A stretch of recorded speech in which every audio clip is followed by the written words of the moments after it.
All right. Those of you who have not scanned the code yet, if you could please do that. And then I'm going to go ahead and advance the slides so we can respect everyone's time.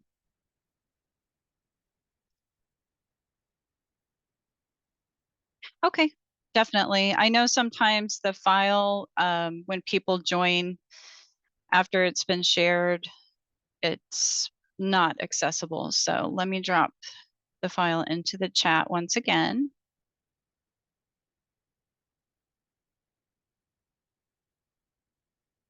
Okay, I just dropped it in. So Ms. Garza, if you could please let me know if you see that or if you're able to access it.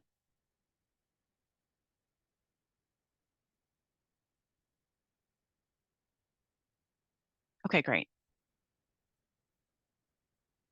And again, for those of you who didn't hear me say this earlier, we'll drop that in the chat multiple times, but also it is available already on our webpage. I made sure to get it posted yesterday, so it is accessible from our webpage as well.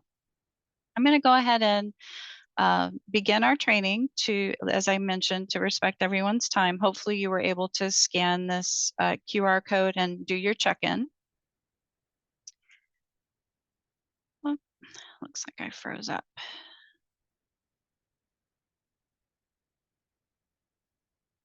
Let me come back. Sometimes that happens.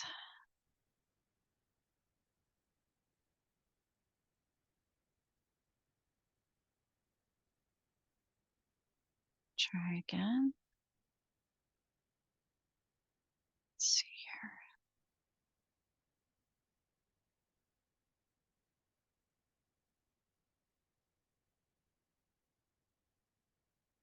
here.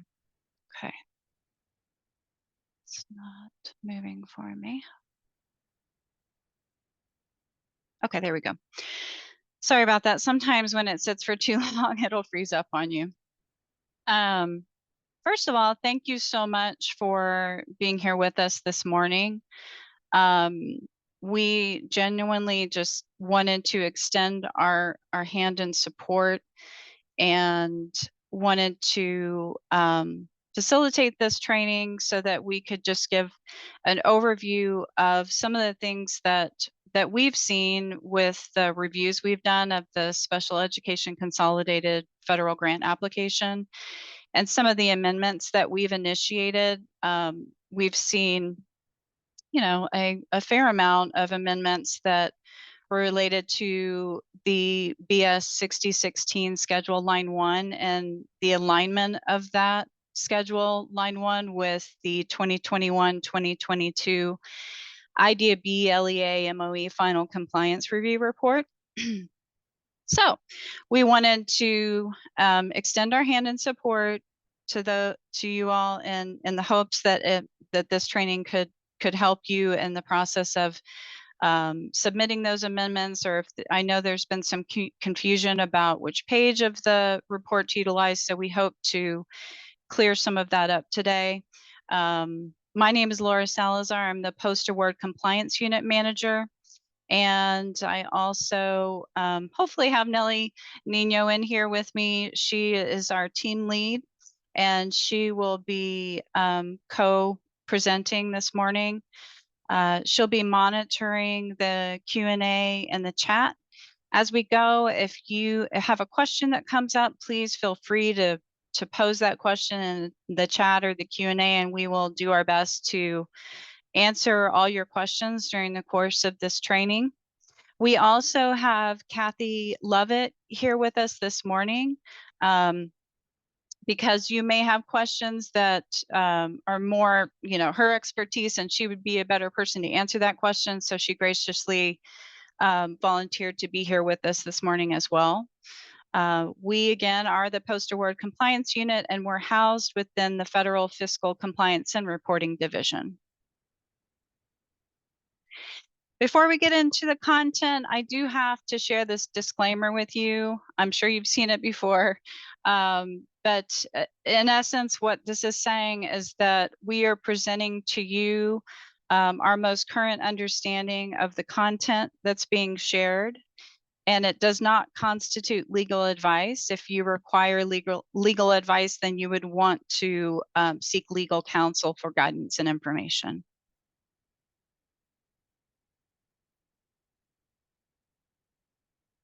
Okay, so the focus of our session, we want to support LEAs that are in the process of needing to submit an amendment for the Special Education Consolidated Federal Grant application due to line 1 of the BS 6016 not aligning with the amount on the 2021-2022 IDB LEA MOE Final Compliance Review Report. That's a mouthful.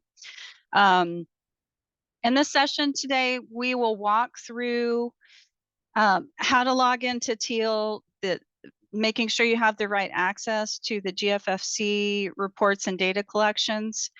For some of you, this is old hat. You've been doing this for years, but I know that there's been a lot of turnover at the district levels.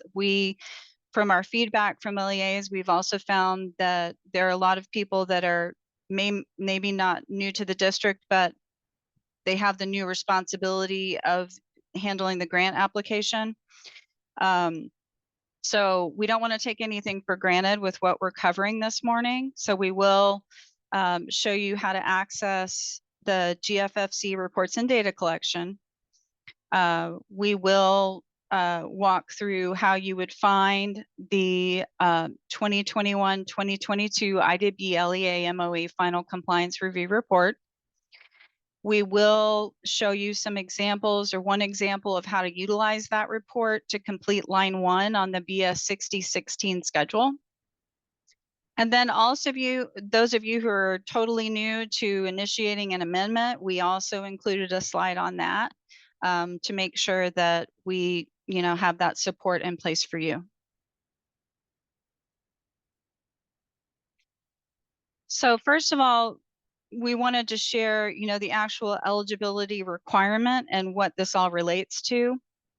So to be eligible to receive an IDB grant, each LEA must ensure that the amount of state and local funds, or only local funds, it budgets for education of children with disabilities in that year is at least the same, either in total or per capita, as the amount it expended for services to children with disabilities in the most recent prior year for which information is available. Each LEA must budget the same fund source as used to meet the MOE compliance test, meaning either state and local funds or only local funds. So how this relates to the post-award compliance unit in the application is the post-award compliance unit reviews the entire special education consolidated federal grant application. And one aspect of our review is line 1 of the BS 6016 schedule to determine if the amount indicated is in alignment with the most recent prior year where expenditure data is available and was in MOE compliance. The number recorded on line 1 comes directly from page 2 of the IDB LEA MOE Compliance Review Final Report in GFFC.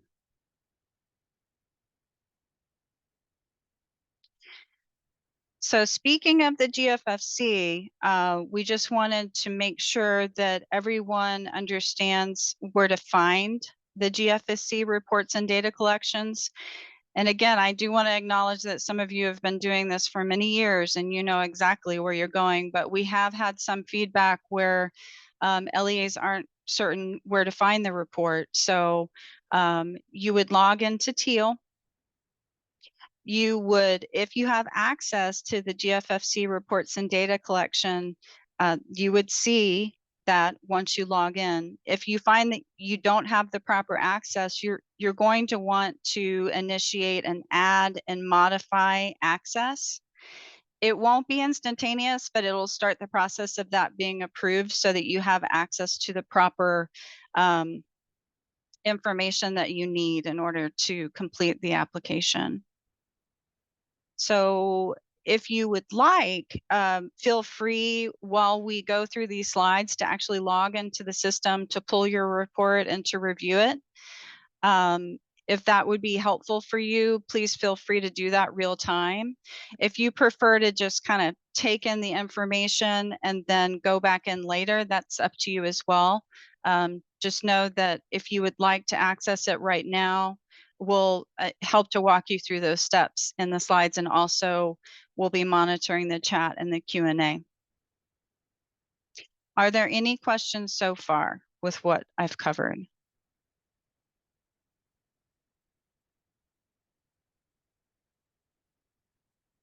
Okay. No questions right now, Laura. Okay. All right, so once you're in the GFFC reports and data collection, your district name would be there. And then where it could get confusing for folks is there are quite a few different reports to choose from. So on that drop down menu for report title, the one that you're looking for is IDEA B LEA MOE compliance review. Your next step is that you have to choose the school year. You could say show all, and the benefit of that is that every report that's in there for your district is going to pull up, and you can look at the most current report. You could reflect on past ones, but you could also just go directly to 2021, 2022. And what you'll see is that you're going to have two different reports in there. One was issued in early March, and that's your preliminary one. And then one was issued in early June, which is the final one. The final is the one you will want to refer to when you're completing the Special Education Consolidated Federal Grant application. Once you select the report, it downloads for you, and these are snippets of what you'll see on page 1 and page 2 of that final report. Page 1 is the fiscal year 2022 compliance determination. So it shows you all the details of what passed, what failed, and it's your determination for fiscal year 2022. That informs what's on page 2, which is the fiscal year 2023 baseline information. That's what you're going to want to use on your application. So what I have on here where it says Part A, LEA MOE for eligibility, I pulled that directly from the application instructions. I provided a link at the end of this presentation where, for your convenience, where if you click on it, the application instructions will download for you. But also know that when you're in the eGrant system, any application you're looking at, if any schedule that you've clicked into, there are instructions that you can utilize for that schedule. So there's a blue button that says instructions at the top in eGrants, and if you click on that, it will download instructions for every schedule. The one in this case for the BS 6016, they're very in-depth, very well organized, and they do take you step by step through completing this schedule. So this is just an excerpt from those instructions. So for one here, it says enter the amount of state and local or only local special education expenditures for the most recent prior year for which complete data are available and the LEA was in MOE compliance. From page 2 of the most recent IDEA B LEA MOE compliance review report. So you definitely want to be referencing page 2 when you choose the test method that you're going to, the funding amount that you're going to utilize to be placed on line 1 of the BS 6016. On the next slide, I'll actually show you an example of how page 2 from here is taken and how it informs what is on line 1 of the BS 6016 schedule.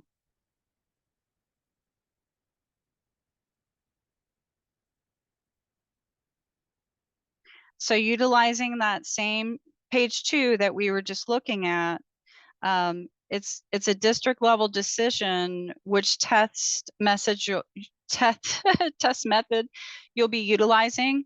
And in those application instructions, it does go over that. So I highly encourage you to read through those instructions. In this case, this LEA chose test 2, state and local. And so they took that dollar amount and they placed it on line 1 of the BS 6016. So that's exactly what we want to see, is taking that funding amount from page 2 of the final compliance review report and then utilizing that amount on line 1 of the BS 6016. I do want to point out, say for example, this LEA chose to use test 3. They would want the dollar amount on line 1 to be $2,068. You don't want to round up. You just want to take the whole dollar amount to input into line 1. Are there any questions about that? Nellie, I see we have something in the chat. Were you able to respond to that, or?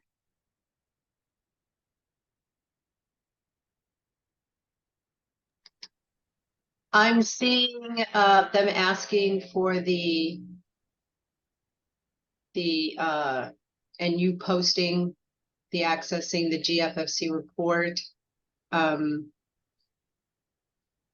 But there's no question in the chat and there's no question in the Q&A. Oh, okay. Okay. All right. Laura, I just wanted to Yes. interject real quick. You might just remind them that if they do choose a if they choose local only test, they'll have to, do the calculation for local only. And if they choose a per capita test, they would have to also consider the number of students and convert their budget into a per capita budget. So as you mentioned, Laura, most districts use test 2 because when districts are developing their budgets, they develop a total state plus local budget, right? There are not many districts that develop a local only budget or develop a per capita budget. So, we've rarely seen anybody use those other methods. 99% of the time we'll see that test 2 amount. Thank you, Kathy.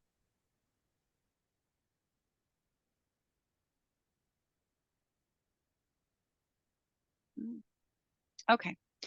I did want to take a moment to not just focus on that line 1, because there's much more to this schedule than just that line, but it is, with the reviews that we've conducted, it's kind of a standout item. So I did want to focus most of our attention on that this morning. But so scenario, if line 2, so we're talking about line 2 and line 1 and how they're related to each other. Scenario if line 2 is greater than or equal to line 1. So you've entered the amount of state and local or only local funds budgeted for special education for the current year. If the LEA enters state and local expenditures in line 1, then the LEA will enter state and local funds budgeted in line 2, and likewise for local only funds. The LEA will ensure in line 4 that lines 1 and 2 are using the same fund source. So when it's referencing line 4, that's the assurance of eligibility. And you're just confirming that line 1 and line 2, you're utilizing the same fund source. If the amount in line 2 is equal to or greater than the amount in line 1, then line 3 will be completely disabled, and then you'll just proceed to line 4.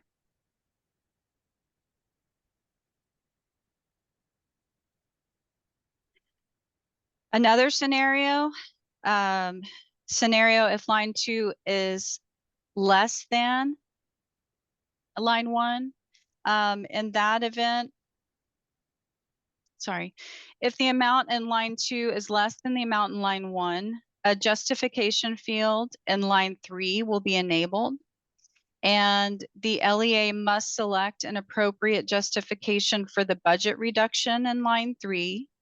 An amount must be entered in the budgeted reduction amount box. The budgeted amount entered on line 2 plus the amount entered into the budgeted reduction amount box in line 3 must equal or exceed the expenditure amount entered in line 1. If applicable, select the appropriate allowable federal exception or exceptions, including the total amount of reduction and the spaces provided. I do want to say that the IDEA B LEA MOE compliance handbook is an excellent resource for you to utilize. It goes into a lot of depth of information. This is an active link, so if you downloaded that PDF, you should be able to click on this link and it will take you to the handbook. Also, the compliance unit, if you have questions about the exceptions, you would want to reach out to the compliance unit for more detailed information about that. I don't know if Kathy, if you want to chime in on anything with the exceptions, or if anyone has a question related to that.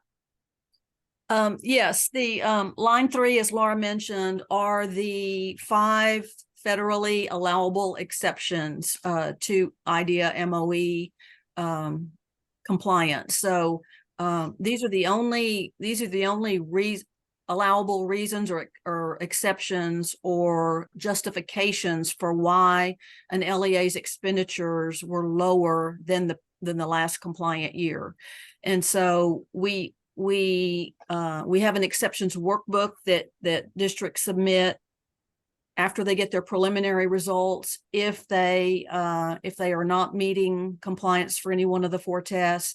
And so these exceptions that are reflected here on line 3 are those same exceptions. So you would use this line 3 if you're budgeting less and you're anticipating that you can do that's legitimate because you will have allowable exceptions. And as Laura said, those are all spelled out in the IDEA MOE guidance handbook, on the web page, in the exceptions workbook. And so you can find all of those definitions and descriptions and explanation there. Thank you, Kathy.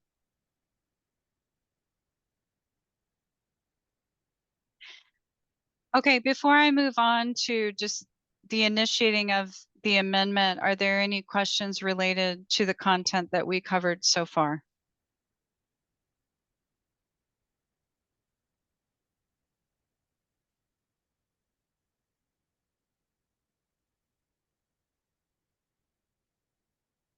Okay. Again, I want to reiterate that I know some of you are very well versed on how to initiate an amendment, but we don't want to take anything for granted with what we're covering here this morning because of the feedback that we have gotten from some LEAs, and just wanting to make sure that we're fully supporting folks and the need to submit the amendment and how to do it. So I know this is an ESSA example, but the same applies no matter what e-grants application you're dealing with. When you need to initiate an amendment, you would log into eGrants. You would hover over the Grants tab. If the NOGA has already been awarded, you would scroll down to Awarded Grants. Find the grant application link and click on it. This will take you to the next screen where you're able to see an overview of all the sections of the grant. You would select the Amend button, go into the specific section that requires revisions, and then you want to make sure always to save each section after completing the revisions. And really critical as well is to make sure you're certifying and submitting the amendment, because I know sometimes we've seen it where folks go in there, they do an excellent job of making the revisions, and they think they've submitted it, but it's still in draft status. So you'll definitely want to make sure that it's certified and submitted. And also, I know that sometimes folks don't have the proper access to certify and submit. So that's another thing that we would need to tease apart if you're having issues with actually certifying and submitting it. It may be that you don't have the proper access in eGrants to do that. Are there any questions about how to submit an amendment in the eGrant system? One other thing I want to mention that's important related to our unit. When we initiate the need for an amendment and you're responding to that, what we've initiated, you want to make sure to, there's now a radio button on that purpose of amendment section of the applications and eGrants, and also on the PDF. But since we're specifically speaking to eGrants right now, if you are submitting an amendment and it's in response to the post-award compliance unit, you'll want to make sure and say yes. And that, I know it's the text is tiny, but it's that first line there on the purpose of amendment. There, it essentially says, is this in response to the post-award compliance unit? And you would say yes if it is, and no if it's not. Are there any questions about that?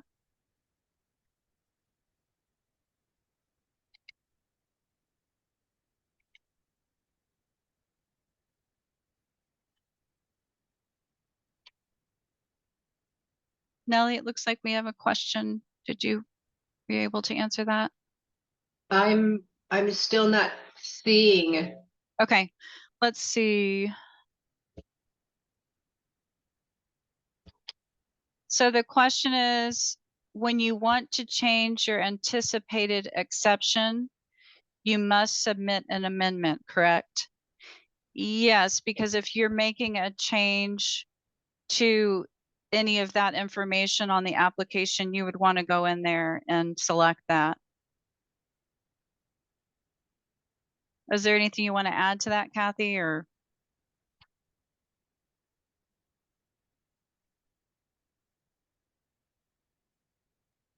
Takes me a minute to unmute, sorry. That's So, okay.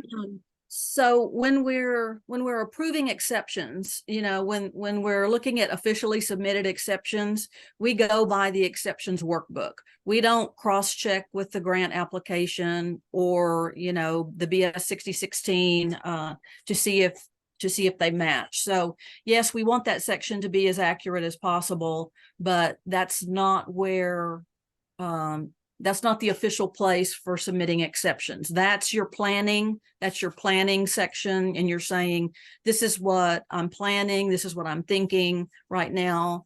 But in order to actually submit and claim the exceptions, you have to submit those exceptions after the fact, after you receive your preliminary report for that particular year.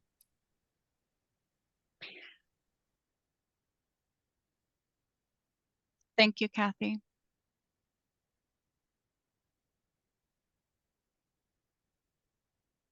Are there any other questions before I move on?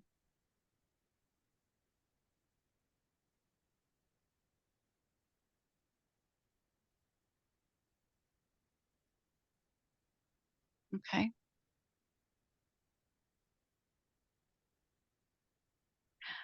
I do want to take a moment to highlight some supportive resources.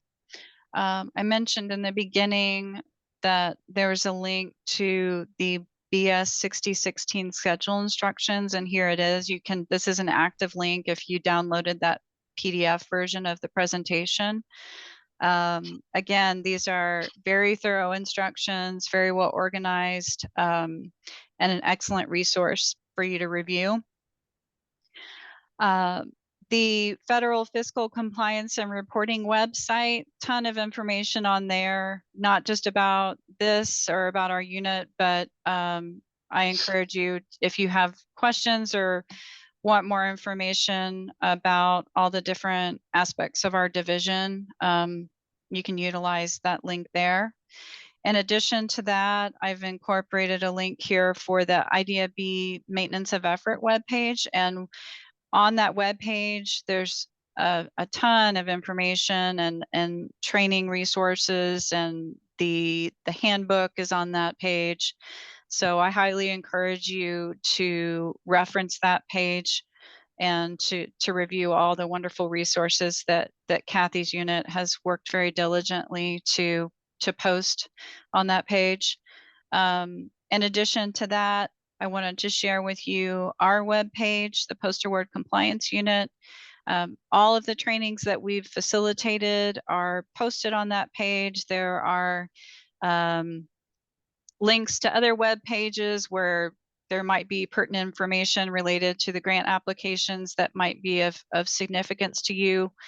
So I also encourage you to take a look at our webpage as well. This training today is already posted to the page, and once we have this recording approved by web services, we'll also post that to the Post Award Compliance Unit webpage as well. Looks like we have something in the chat. Yes, I can reshare the presentation. I will do that. Are there any other questions? Nellie, are you able to share that PDF real quickly in the chat again? Yeah, I'll go ahead and post it, Laura. Thank you.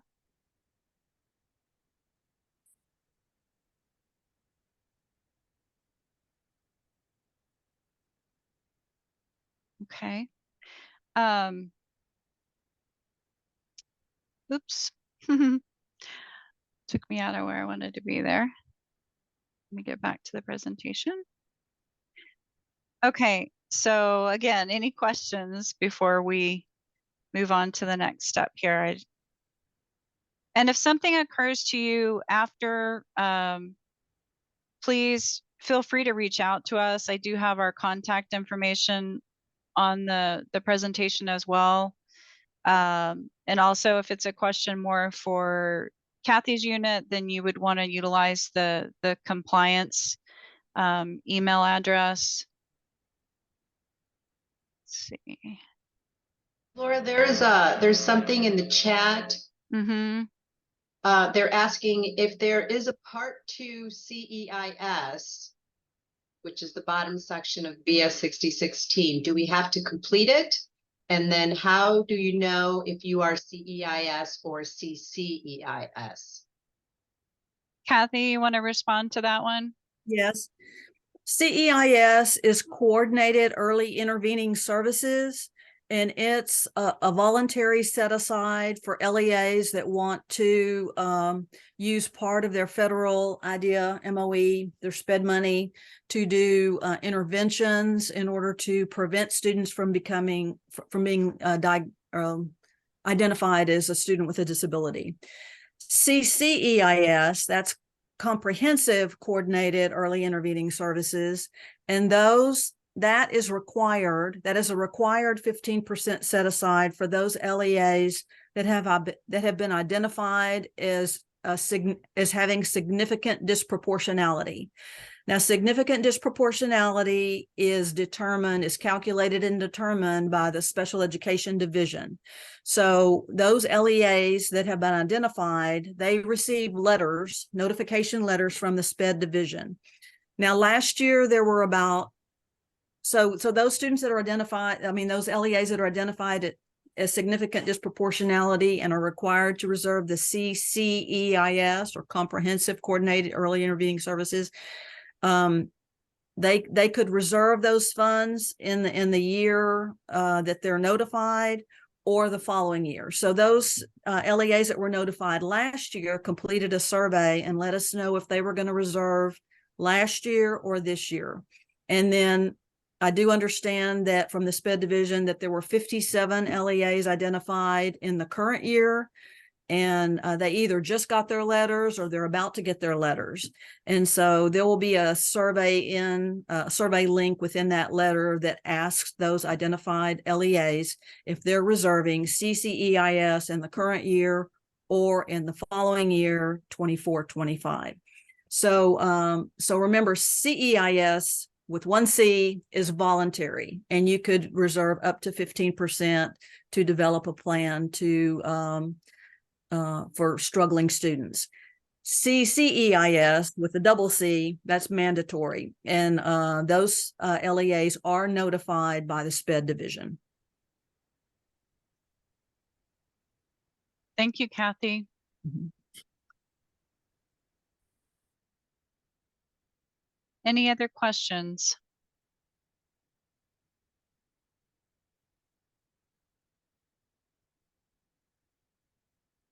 Okay.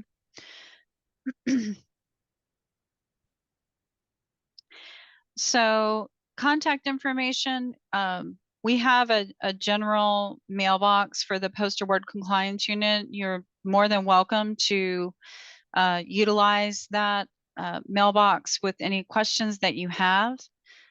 You can also reach out to me directly, and I'm happy to assist. We genuinely see ourselves as being in service to you all, and we are here to support you. So if there's something that we can assist with, we're more than happy to do that. Do we have something in the chat, Nellie? Oh, this is, No, I was responding to okay, the, thank yeah. you. Okay, before you head out,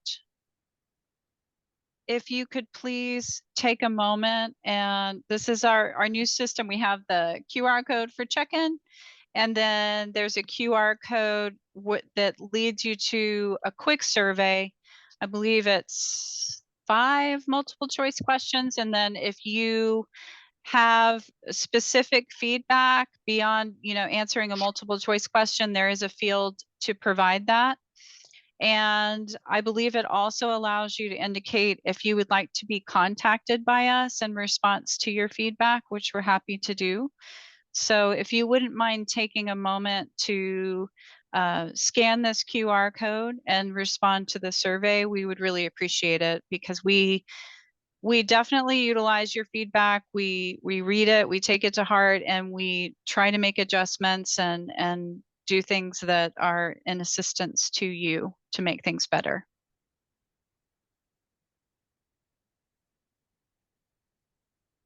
And also, thank you so much for your attendance this morning.